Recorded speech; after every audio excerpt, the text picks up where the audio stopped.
बहुत स्वागत है आपका हमारे खास कार्यक्रम में। मैं हूं आपके साथ सृष्टि मेहता।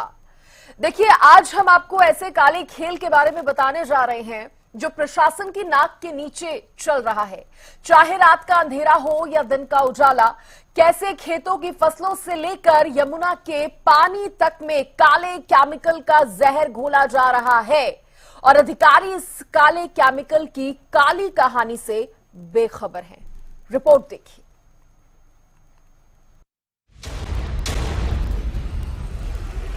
एक ओर जहां प्रशासन और अधिकारी लगातार आमजन को मूलभूत सुविधाएं देने और जीवन स्तर सुधारने का दावा कर रहे हैं, वहीं दूसरी ओर हरियाणा में चाहे दिन का उजाला हो या रात का अंधेरा, हरियाणा में लोगों के जीवन के साथ खिलवाड़ हो रहा है। अधिकारियों की नाक के नीचे पर्यावरण संरक्षण के नियमों की धज्जियां उड़ाई जा रही हैं, लेकिन प्रशासन के कान पर जूं तक नहीं रेंग रही।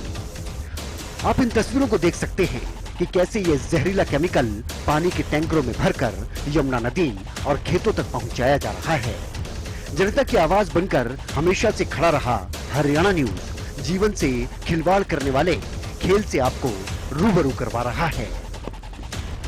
यमुना नदी को प्रदूषित कर रहे tanker mafia, Panipat handloom industry के केमिकल से काली यमुना, नहर और ड्रेनों में टैंकरों से छोड़ा जा रहा केमिकल, जीव जंतुओं और लोगों के जीवन के साथ खिलवाड़, अधिकारियों के दावे फेल, नाक के नीचे चल रहा खेल। आप सभी जानते हैं कि पानीपत हैंडलूम इंडस्ट्री की पूरे देश ही नहीं बल्कि विश्व में अपनी एक अलग पहचान है। इस इंडस्ट्री में डाइंग हाउस भी भारी संख्या में है।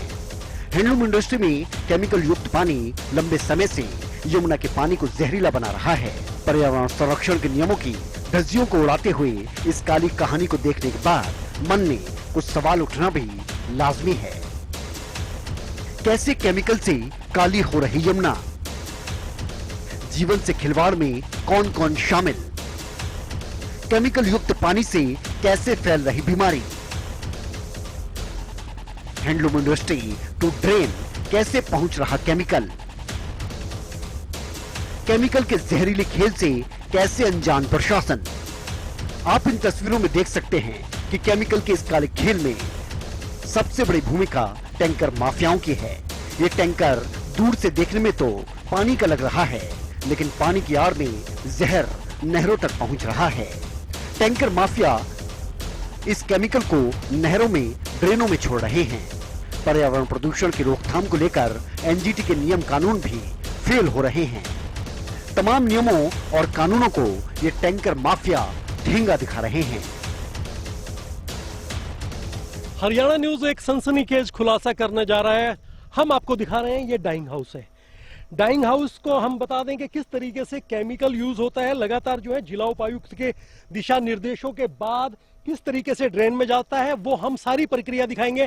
हम वो चीज भी दिखाएंगे कि किस तरीके से रात को जो है टैंकर माफिया जो है रात के अंधेरे में फैक्ट्रियों से केमिकल की गाड़ियां लेकर किस तरीके से ड्रेन में डालता है। और हम आपको दिखा दें, और इस समय हम मौजूद हैं, आप ये मेरे पीछे जो है इन तस्वीरों में देख सकते हैं, ये ड्राइंग हाउस है। और सबसे बड़ी बात है, जिस केमिकल को लेकर, ये वो केमिकल है। अगर आप इस कैमरे में देख रहे हैं, मैं अपने कैमरामैन को दिखाऊंगा कि देखिए ये वो केमिकल है। और इस केमिकल का सबसे बड़ा इफेक्ट ये है कि अगर कोई कलरफुल कोई चीज जो है उस पर लग जाती है तो वो उसको साफ कर देता है। और अब सबसे बड़ी बात ये देखिए कि ये ड्रेन है जिसके अंदर ये केमिकल जो है डाला जाता है। और ये ड्रेन जो है, यहीं से ये ड्रेन जो है आपको दिखा दें हम कि ये ड्रेन जो है, फिर ये आप जो देख रहे हैं कि बड़ी जो नहर है इसके अंदर चला जाता है और इस नहर से जो है ये यमुना में चला जाता है। तो कहीं ना कहीं जिस तरीके से केमिकल युक्त पानी जो है यमुना में जाता है, उसका सीधा हम आपको दिखा रहे हैं कि किस तरीके से यहां पर ये, फिर मैं आपको बता दूं कि देखिए ये वो केमिकल है जो कपड़ों को, किसी भी तरीके के कलर कपड़े हैं उनको व्हाइट कर देता है। उसके बाद व्हाइट करने के बाद एक धागे की प्रोसीजरिंग तैयार होती है। तो आप अंदाजा लगाएं। और वहीं मैं आपको एक जानकारी और दे दूं कि इस मामले को लेकर हमने जिला उपायुक्त से बात की थी।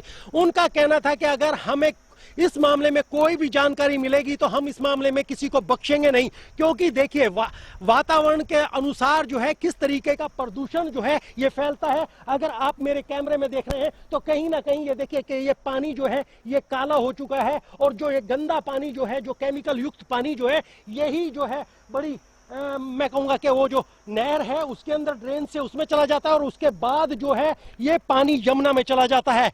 हरियाणा न्यूज यहाँ ये खुलासा भी कर रहा है कि इसको लेकर तमाम जितनी भी औद्योगिक नगरी में बड़ी बड़ी फैक्ट्रियां हैं वो रात के अंधेरे में सक्रिय हो जाती हैं। उनके पास एक टैंकर माफिया है जो लगातार केमिकल लेकर इस तरीके से डालता है। लेकिन हम जीती जागती तस्वीरों में आपको यह दिखा दें कि इस तरीके से प्रोसीजर जो है केमिकल को लाकर जो है यहाँ पर डाला जाता है। आप नहर किनारे खोखा लगाकर बैठे हुए हैं, केमिकल युक्त पानी क्या लोग यहाँ पर डालते हैं, क्या देखते हैं आप? भाई साहब रात ने आवे टैंकर ले गए पानी के, उसमें कुछ गंद भी रहा है। ये देख रहे ना, अब ये काला कूड़ा है पड़ा रहा है, ये कुछ सफेद कुछ केमिकल कई तरह का कहीं से आता है फैक्ट्रियों से, कुछ शहर से आम है, कोई इधर गाँव से भी आते हैं। टैंकर बड़े बड़े भर के गिर के चले जाते हैं यहाँ पे रातों को।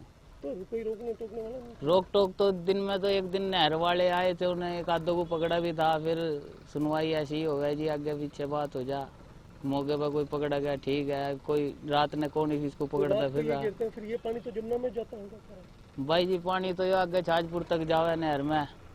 अब ये तो देखो मछली भी है इसमें वीरान हो रही है, आगे खेतों में जावे, खेती खराब हो है, सारी चीज की वो है। कुछ बेचारे गरीब भी हैं जो यूज भी करते रहे, फिर पानी काम का नहीं रह रहा, सारी नहर सूख गई इनकी वजह से। इधर देख लो मिट्टी मिट्टी सब खराब होगी, ना रास्ता ढंग का रहा, सारा रास्ता खराब कर दिया। आने जाने वाले को परेशानी है, टैंकरों की वजह से रास्ता कटता जा रहा, धीरे धीरे कम होती जा रही धरती, पानी गिर गिर के उस पर गंदा और गंद न्यारा फैल रहा, मच्छर मुच्छर पता नहीं कितनी गंदगी आ रही भाई, देख रहे हैं। जब हरियाणा न्यूज ने इस मामले में जिला उपायुक्त से बात की तो वो भी इस खेल से बेखबर नजर आए और एक्शन के तहत फैक्ट्री बंद कराने का दावा करते भी दिखे। देखा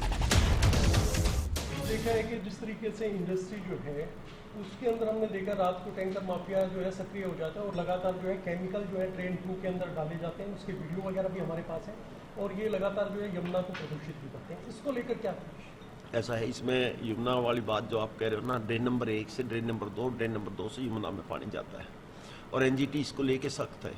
और हमेशा हर जगह रक्सेड़ा से हमारा गाँव स्टार्ट होता है यमुना और राणा माजरा तक, राणा रक्सेड़ा सोनीपत से लगता है डाउन स्ट्रीम में, राणा माजरा अप स्ट्रीम से डाउन स्ट्रीम रक्सेड़ा।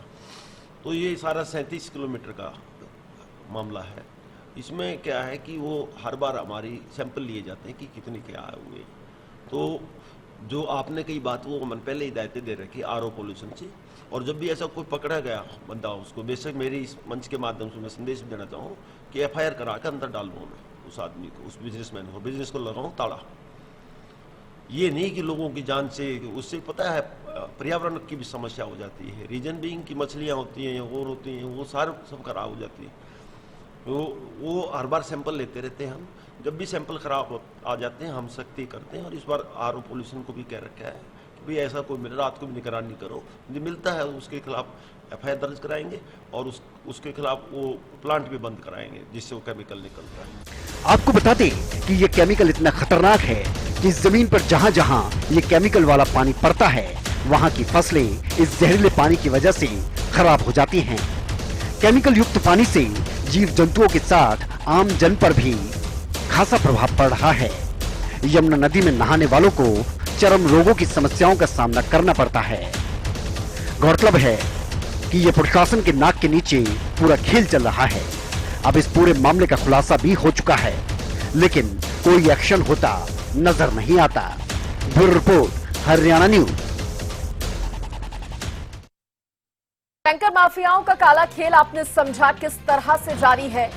पूरी रिपोर्ट आपने देखी, समझा यमुना नदी को प्रदूषित किस तरह से टैंकर माफिया कर रहे हैं।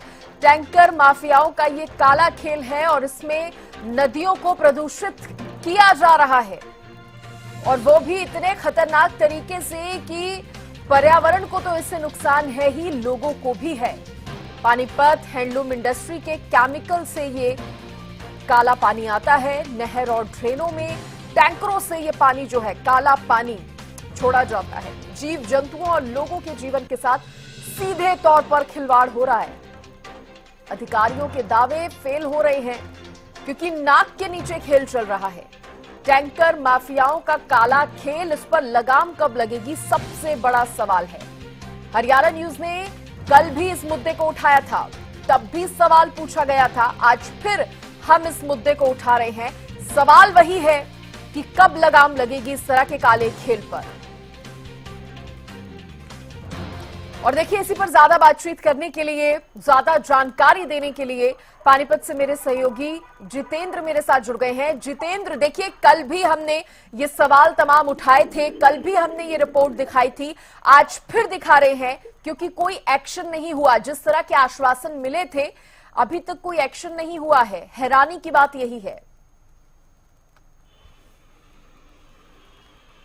बिल्कुल सृष्टि, अगर बात की जाए एक्शन को लेकर, तो अभी तक फिलहाल हमने देखने को नहीं मिला कि प्रशासन ने इस मामले में कोई एक्शन लिया हो। लेकिन सबसे बड़ी बात है, देखिए, हम लोग जिस तरीके से मेहनत करते हैं, अपनी जान पर खेलकर हमने वो चीजें जो है प्रशासन के सामने रखी कि किस तरीके से टैंकर माफिया जो है वो लगातार जो है सक्रिय है, वो दिन में भी सक्रिय है। और उसको लेकर जो है तमाम जो लोग थे, आम लोगों ने जो बड़ी जिस तरीके से हरियाणा न्यूज पे चला है, उन्होंने जरूर धन्यवाद किया है। लेकिन सबसे बड़ी बात है, जिस तरीके से प्रशासन को, कल हमने यही बात उनके सामने, बीजेपी और कांग्रेस के प्रवक्ताओं के सामने भी रखी थी कि अगर इस तरीके की फैक्ट्री है, हैंडलूम कॉर्पोरेट में इस तरीके की फैक्ट्री है जहां पर इस तरीके का ये टैंकर माफिया जो है काम करता है, तो उनको चिन्हित किया जा सकता है, उनको पहचाना जा सकता है और उसके बारे में कार्रवाई इतनी बड़ी नहीं है कि उनके ऊपर कार्रवाई ना की जा सके। लेकिन कहीं ना कहीं कोई ना कहीं संलिप्तता जो है वो जाहिर होती है। इसी वजह से जो है, देखिए, सारे काम चल रहे हैं, सब काम हो रहे हैं, लेकिन जो जिस तरीके से केमिकल के टैंकर जो है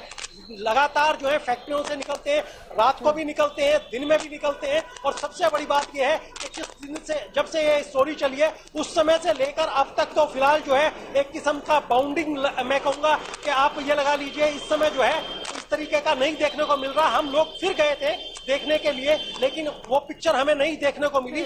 तो कहीं ना कहीं फिर भी जो है प्रशासन जो है इस पर नकेल डाले ताकि लोगों को राहत मिले। जिस तरीके से यमुना है, यमुना देखिए लगातार जो है कहां से कहां जाती है, यमुना दिल्ली से होकर। और सबसे बड़ी बात है, यमुना का पानी जो है जीव जंतु भी पीते हैं, आम इंसान उसके अंदर नहाता भी है। तो किस तरीके के रोग हो रहे हैं, उसको लेकर हरियाणा न्यूज एक अलग से स्टोरी करके दिखाएगा कि किस तरीके से लोगों को जो है चरम रोग जो है वो उनसे जूझना पड़ रहा है। और दूसरी बात है, जो जिस जमीन के अंदर ये केमिकल का पानी जाता है वो बंजर बन रही है, उसके अंदर जो है पेड़ पौधे वो नष्ट हो रहे हैं। तो कितना खामियाजा जो है आम लोग भुगत रहे हैं, इसका अंदाजा सृष्टि आप खुद लगा सकते हैं।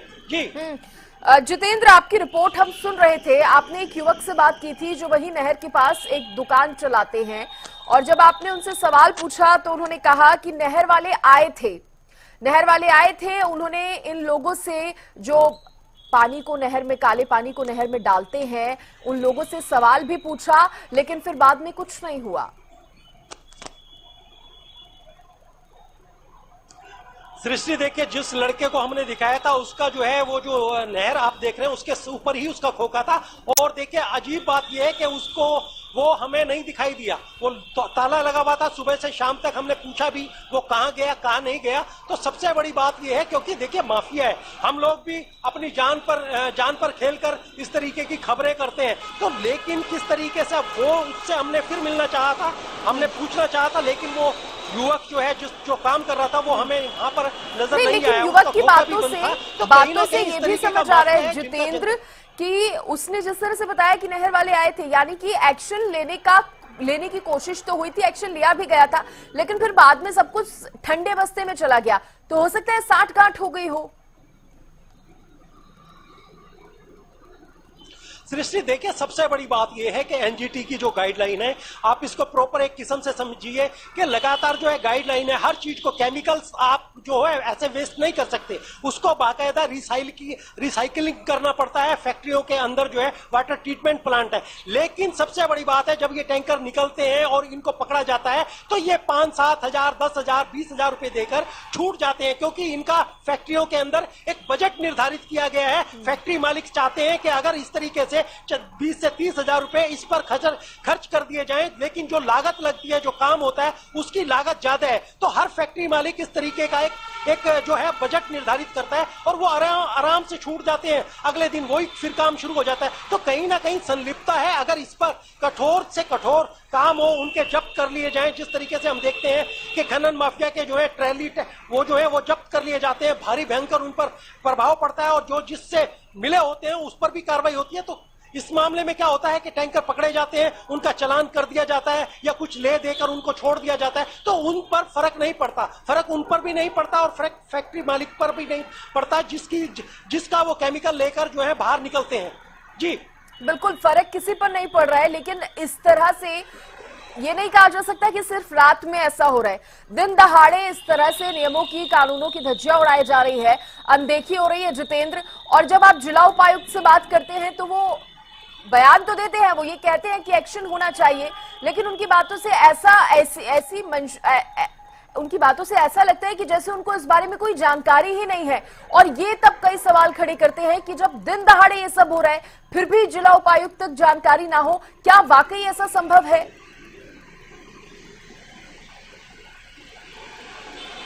देखिए सृष्टि, संभव तो कुछ भी नहीं है और बिना प्रशासन के इस तरीके का काम हो, काला बाजारी हो। मैं कहूंगा कि किस तरीके से जो है केमिकल की गाड़ियां निकलती हैं, क्या मैं कहता हूं कि जिला उपायुक्त को पता ना हो, क्या एनजीटी के अधिकारियों को पता नहीं है? उनको पता नहीं है कि कितनी जो है फैक्ट्रियां जो है कॉर्पोरेट फैक्ट्रियां, कंबल की कॉर्पोरेट फैक्ट्रियां हैं, कितने जो है डाइंग हाउस है, उनको सब पता है, एक एक उनकी उंगलियों पर है। और सबसे बड़ी बात यही है, लेकिन इसमें मामले में कार्रवाई, हम आपको बता दें कि सोमवार का दिन है, कल हम जिला उपायुक्त से इस मामले में जरूर बात करेंगे। आज भी सीएम जो थे यहाँ पर पानीपत में मौजूद थे, हम कोशिश कर रहे थे कि इस मामले में उनसे बात की जाए, लेकिन इस मामले में बात नहीं हो पाई। लेकिन कल जरूर हम इस मामले में जिला उपायुक्त से बात करेंगे और जिस तरीके के हम इसको लेकर चले, इसको हम अंजाम तक जरूर पहुंचाएंगे। हमारी कोशिश है, हम लगातार बार बार दिखाएंगे कि किस तरीके की कालाबाजारी हो रही है, किस तरीके से लोगों के जो है जान से खिलवाड़ किया जा रहा है। और सबसे बड़ी बात है कि हम ही लोग नहीं है, आप देखिए पर्यावरण के अंदर चिड़ियां हैं, कबूतर हैं, क्या क्या जीव जंतु हैं जो यहाँ पर यमुना के किनारे पानी पीते हैं, आम लोग भी पानी पी लेते हैं। तो उनका देखिए उनके स्वास्थ्य पर क्या प्रभाव पड़ता होगा, किस तरीके से। और जो जीव जंतु देखते थे वो जीव जंतु देखने को नहीं मिलते कि किस तरीके से यहाँ पर जो है छोटे मोटे जीव जंतु पानी के अंदर देखने को मिल जाते थे, लेकिन वो जीव जंतु अब पूरी तरीके से समाप्त हो चुके हैं। और लगातार केमिकल का पानी किस तरीके से लोगों के अंदर रोग पैदा कर रहा है, तो उसके बारे में भी हम लगातार एक हरियाणा न्यूज की तरफ से एक स्टोरी और करने वाले हैं, ताकि लोगों को पता लग सके कि इसका कितना दुष्प्रभाव हम लोगों के जीवन पर पड़ रहा है। जितेंद्र, आप ये भी थोड़ा और अच्छे से बताने की कोशिश कीजिए कि जहां पर ये पानी छोड़ा जा रहा है, आप यमुना नदी का जिक्र कर रहे हैं, कहां ये आगे जाकर मिलती है और क्या लगता है ये केमिकल युक्त पानी और कहां तक फैल रहा है?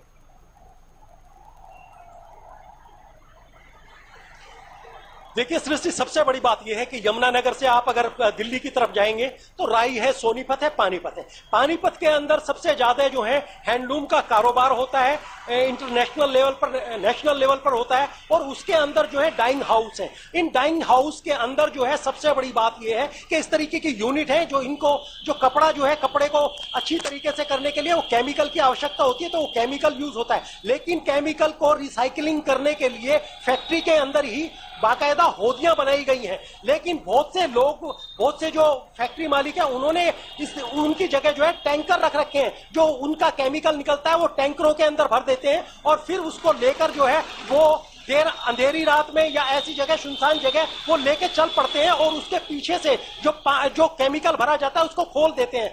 आम जमीन के अंदर जाता है तो वो जमीन भी खराब होती है और उसको सीधा सा जो है वो जो है आप जो नहर है उन नहरों के अंदर डाल जाता है। ड्रेन 1 है, ड्रेन 2 है, उन दोनों के अंदर डाला जाता है। वो जो है पानी जो है वो रिसाव होते होते यमुना के अंदर पहुंच जाता है। यमुना के अंदर पहुंचने के बाद तमाम, और सबसे बड़ी बात यह है इसका एक प्रोसीजर नहीं है कि कोई एक जगह हो जहां से जो है ये केमिकल जो है वहां से पलट दिया जाए तमाम, क्योंकि यमुना की तरफ कोई सड़क, इस तरीके का रास्ता है, चारों तरफ यमुना की तरफ से जो है चारों तरफ से वो केमिकल आ जा सकता है, तमाम तरीके से जो है वो गाड़ियां आ जा सकती हैं। एक पर्टिकुलर रास्ता नहीं है कि वो एक पर्टिकुलर रास्ता हो उसकी तरफ से ले जाया जाए तो उसको रोका जा सकता है। लेकिन तमाम जिस तरीके से 29 सेक्टर की फैक्ट्रियां, आम 21 सेक्टर में फैक्ट्रियां, तमाम ऐसी फैक्ट्रियां हैं जिससे निकलने वाला जो है केमिकल जो है वो बड़े इजी तरीके से जहां मर्जी चाहे अगर जमीन में डाल देते हैं और किसान नहीं है तो उसकी जमीन जो है वो खराब हो जाती है। तो इसका कोई ऐसा मापदंड नहीं है कि वो किस तरीके से, लेकिन ये इतना जरूर है, हमने देखा है कि किस तरीके से वो पानी रिसाव होकर आखिर यमुना में पहुंच जाता है और यमुना जो प्रदूषित हो रही है। देखिए यमुना के लिए एक बजट भी बनाया है, प्रधानमंत्री भी लगे हैं, नमामि गंगा को लेकर यमुना कमेटी भी बनी है। लेकिन सबसे बड़ी बात यही है कि जिस तरीके से आस्था से खिलवाड़ हो रहा है, मैं कहूंगा कि देखिए बहुत से लोग जो है यमुना तलेटी के पास रहते हैं, अगर उनके परिवार में निधन हो जाता है सृष्टि, तो यह बात समझिए कि उनके जो फूल होते हैं, जो उनके वो होते हैं, वो यमुना के अंदर ही जाते हैं, वो हरिद्वार नहीं जाते। अगर यमुना सूख भी जाती है तो वो लोग यमुना के अंदर ही दबा देते हैं। लेकिन उसके लिए स्नान करना है, पूजा पाठ करनी है, हिंदू लोग तमाम जो है यमुना के अंदर बहुत से लोग जाते हैं। तो उसमें 60% ऐसे लोग हैं जिनको चर्म रोग है, किसी को एलर्जी है, किसी को सांस की प्रॉब्लम है। तो आप अंदाजा लगा सकते हैं कि किस तरीके से ये चीजें जो है बढ़ रही हैं। लेकिन प्रशासन जो है वो मुख्य दर्शक बना सब कुछ देख रहा है और हरियाणा न्यूज लगातार ये जब तक हम इसको अंजाम तक नहीं पहुंचा देंगे तब तक हम भी पीछे हटने वाले नहीं है। चाहे हमें धमकी मिले चाहे कुछ है, हम डरने वालों में से नहीं है। लेकिन सबसे बड़ी बात यही है कि अगर प्रशासन चाहे तो इस पर जल्दी ही नकेल लग सकती है। उन जो केमिकल युक्त जो है जो फैक्ट्री है उनकी चिन्हित करके पता लगाया जा सकता है किन फैक्ट्रियों से ये निकलते हैं, कहां से ये टैंकर आते हैं, कहां डाले जाते हैं। तो बड़ा इजी है, एनजीटी इसमें कार्रवाई कर सकता है। तो कहीं ना कहीं एक बड़ी कार्रवाई होने के बाद जो है इस पर कहीं ना कहीं अंकुश भी लग सकता है। बिल्कुल जितेंद्र, आपने सही कहा कि अगर कार्रवाई हो तो बड़ी कार्रवाई ऐसे मामलों पर हो सकती है। अंकुश लगाना बहुत ज्यादा जरूरी हो जाता है क्योंकि आम लोगों के साथ ये खिलवाड़ हो रहा है। और जितेंद्र, जैसे कि आपने भी जानकारी दी, जिला उपायुक्त से जब आप बात कर रहे थे उनकी तरफ से भी कहा जा रहा था कि सैंपल जो है वो लिए जाते हैं। ये जिस तरह का काला पानी जो है वो नहरों में डाला जा रहा है या फिर केमिकल तमाम जो फैक्ट्रियां भी हैं उनके भी सैंपल लिए जाते हैं। अगर सैंपल ठीक है तब तक सब सही है, लेकिन अगर गड़बड़ी पाई जाती है तो फिर ऐसी फैक्ट्रीज पर भी एक्शन होता है। बात यहां तक आ सकती है कि फैक्ट्री को ही बंद कर दिया जाए। तो जितेंद्र, ये भी समझा जाए क्या कि ये जो केमिकल छोड़ा जा रहा है इनके अभी तक किसी तरह के कोई सैंपल ही नहीं लिए गए हैं? सृष्टि, देखिए सबसे बड़ी बात है जब मिली भगत होती है तो आप सैंपल की जगह पानी ले लीजिए, कुछ भी ले लीजिए। जब हरियाणा न्यूज लगातार विजुअल दिखा रहा है, सरेआम दिखा रहा है, हम दिखा रहे हैं कि दिन के अंदर भी और रात के अंदर किस तरीके से जो है टैंकर माफिया केमिकल लेकर निकल रहे हैं, आपके सामने है, वो पिक्चर सामने है। हमसे सारी चीजें फुटेज ले सकते हैं, जानना चाहे जान सकते हैं। अरे कार्रवाई तो कीजिए। लेकिन सबसे बड़ी बात है सैंपल पास हो जाते हैं, काम नहीं होता। आज से पहले ऐसा नहीं है कि ये जो है ये अभी जो है 2 महीने पहले ही शुरू हुआ है, ये बहुत पहले से शुरू होता आ रहा है। और इसका जो है नुकसान जो है आम लोग जो है आम जीव जंतुओं के साथ सब भुगत रहे हैं। लेकिन हमने जो चीज सामने लाई है उसको लेकर जो है एक्शन होना चाहिए। उन जो फैक्ट्री है उनका चिन्हित होना चाहिए किन फैक्ट्रियों से इस तरीके से केमिकल निकलता है। और टैंकर माफिया जो आज इतना बड़ा दावा है, सृष्टि आप विश्वास नहीं करेंगे कि रात के 8 बजे आप वहां पर पहुंच नहीं सकते, स्पॉट पे पहुंच नहीं सकते। हमने किस तरीके से विजुअल लिए होंगे, किस तरीके से काम किया होगा। और हम लोग जो है पिछली 20 दिन से इस पर लगातार का वर्क कर रहे थे। तो आप अंदाजा लगा लें कि किस तरीके का माफिया जो है, आपने खनन माफिया सुना होगा, ये टैंकर माफिया जो है इसकी इतनी बड़ी तादाद है, इतनी बड़ी शक्ति है और बिना शक्ति के ये काम करे और उसको कोई फर्क भी नहीं पड़ता। 1-2 टैंकर पकड़े भी जाते हैं तो बड़े नॉर्मल तरीके से छोड़ आते हैं और वही तादाद लगातार बढ़ती रहती है। क्योंकि और जितेंद्र, जिस हिसाब से हम ये टैंकर देख रहे हैं, अच्छा खासा बड़ा टैंकर है, उसके बाद ड्रम में भी काफी सारा केमिकल भरा हुआ है, वो तस्वीरें भी हम देख रहे हैं। तो अगर अंदाजा लगाया जाए कि कितना केमिकल जो है हर दिन मिलता है, वो अंदाजा लगा पाना भी मुश्किल होगा। सृष्टि, देखिए इस मामले को लेकर अगर एक मेरे पास कोई इस तरीके का इफेक्ट आंकड़ा नहीं है, लेकिन टनों के अंदर बात करें, आप टनों के अंदर बात करें, जिस तरीके से एक डाइंग हाउस है उसमें जो है कम से कम 50 से 100 ड्राम्स जो है, क्योंकि हमने देखा है हमारे आप जो देख रहे हैं फुटेज, उसके अंदर 20 से 30 ऐसे ड्राम है जो भरे हुए हैं, अलग अलग केमिकल से भरे हुए हैं। और सबसे बड़ी बात है, देखिए केमिकल भी अलग अलग तरीके का है। केमिकल हमने वैसा भी देखा था कि जो अगर थोड़ा सा डाल दो तो कपड़ा जो है कहीं ना कहीं कपड़े को भी खराब कर देता है, कपड़ा भी गला देता है। और एक ऐसा हमने उसके अंदर ही ऐसा केमिकल भी देखा जो गलने के बाद जो है उसके अंदर जो झाग बन जाते हैं। आप ये मान सकते हैं जो ऑक्सीजन है उसको भी वो खत्म करता है, पानी के अंदर सारे पोषक तत्व जो है वो नष्ट कर देता है। तो आप अंदाजा लगा सकते हैं किस जगह हम जी रहे हैं, किस जगह क्या कुछ खा रहे हैं। और इसका पानी का प्रभाव ऐसा ही नहीं है कि जो सामने है वही दिख रहा है, जो नीचे जा रहा है, जमीन के नीचे जा रहा है, जो आम घरों में आ रहा है, उसको उससे भी कहीं ना कहीं हम लोग जो है प्रभावित हुए बिना नहीं रह रहे। बिल्कुल जितेंद्र, और तभी हरियाणा न्यूज ने ये मुहिम जो है वो छेड़ी है। और जिस तरह से आपने भी कहा कि किस तरह से आपने वो तमाम विजुअल्स बनाए, किस तरह से आपने इस पूरे मामले को कवर किया। अब क्योंकि अभी तक एक्शन की कोई ठोस बड़ी जानकारी सामने नहीं आई है, तो आप भी आगे नजर बना के रखिएगा कितनी जल्दी प्रशासन जो है जागता है और ये रिपोर्ट दिखाए जाने के बाद कितनी जल्दी जो है एक्शन होता है। फिलहाल के लिए जितेंद्र आपका बहुत शुक्रिया तमाम जानकारी देने के लिए, धन्यवाद।